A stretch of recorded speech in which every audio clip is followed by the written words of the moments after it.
उपचुनाव की घोषणा और विक्रम सैनी की सदस्यता फिलहाल रद्द होने के बाद ये रिक्त हुई है सीट। तो चुनाव आयोग ने खतौली में उपचुनाव की घोषणा की है, तो विक्रम सैनी की सदस्यता फिलहाल रद्द हुई है। तो विक्रम सैनी को लेकर के लगातार जिस तरीके से लेट लतीफी सामने आ रही थी, जयंत चौधरी ने इस मामले को प्रमुखता से उठाया और विक्रम सैनी की सदस्यता रद्द हुई और अब उसके बाद खतौली विधानसभा में उपचुनाव की घोषणा हुई, रिक्त हुई सीट है। तो चुनाव आयोग ने खतौली में उपचुनाव की घोषणा की। तो उपचुनाव को लेकर के लगातार जिस तरीके से अब सीटों की घोषणा की गई, एक तरफ रामपुर और मैनपुरी में उपचुनाव की घोषणा, अब दूसरी तरफ मुजफ्फरनगर की खतौली सीट पर भी उपचुनाव की घोषणा।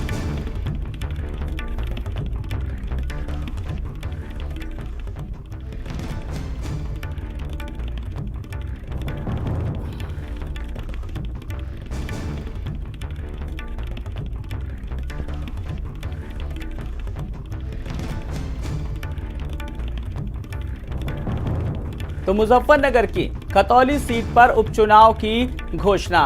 तो खतौली विधानसभा में उपचुनाव की घोषणा, विक्रम सैनी की सदस्यता रद्द होने के बाद ये सीट खाली हुई है। तो 5 दिसंबर को मतदान और 8 दिसंबर को आएंगे नतीजे। तो एक तरफ मैनपुरी और रामपुर में उपचुनाव के साथ ही साथ अब मुजफ्फरनगर की खतौली सीट पर भी अब चुनाव होगा।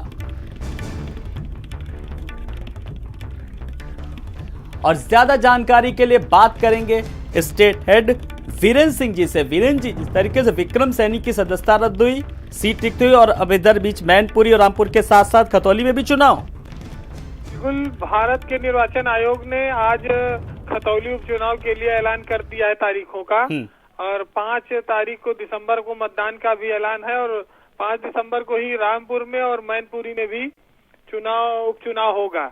तो ये खतौली की सीट बीजेपी की है, बाकी मैनपुरी का लोकसभा वो मुलायम सिंह यादव के निधन से रिक्त हुई है और रामपुर में भी आजम खां समाजवादी पार्टी की उनकी सदस्यता चली गई।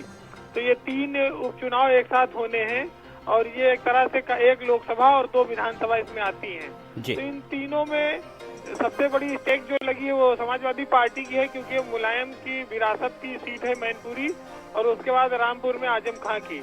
तो उम्मीद ये की जा रही है कि इन दोनों परिवारों से ही समाजवादी पार्टी किसी को टिकट देगी, लेकिन खतौली में विक्रम सिंह सैनी के अयोग्य होने के बाद से बीजेपी ने अभी कैंडिडेट के नाम का ऐलान नहीं किया है और आज इस पर उपचुनाव की घोषणा कर दी है चुनाव आयोग ने।